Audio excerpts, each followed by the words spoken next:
एक दिन की बात है, महात्मा बुद्ध प्रवचन सभा में आकर मौन बैठ गए। शिष्य समुदाय उनके इस मौन के कारण चिंतित हुए कि कहीं वे अस्वस्थ तो नहीं हैं।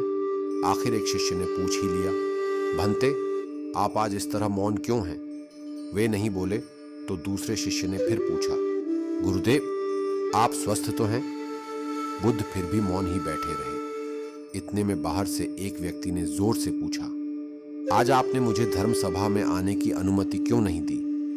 बुद्ध ने कोई उत्तर नहीं दिया और आंखें बंद कर ध्यान मग्न हो गए। वह बाहर खड़ा व्यक्ति और जोर से बोला, मुझे धर्म सभा में क्यों नहीं आने दिया जा रहा है?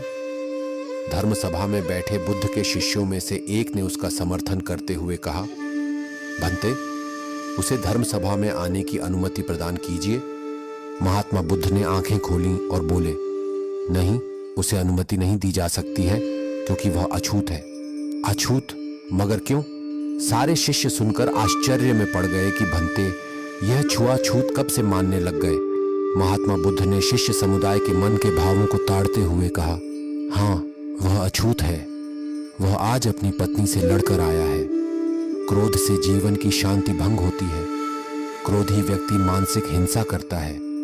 इस क्रोध के कारण ही शारीरिक हिंसा होती है।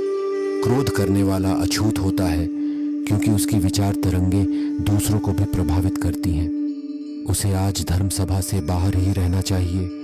उसे वहां खड़े रहकर पश्चाताप की अग्नि में तपकर शुद्ध होना चाहिए। शिष्यगण समझ गए कि अस्पृश्यता क्या है और अछूत कौन है।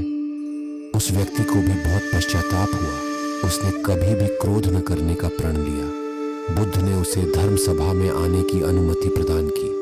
ऐसी कहानियों को सुनने के लिए हमारा चैनल फैक्ट डाइव को सब्सक्राइब जरूर करें,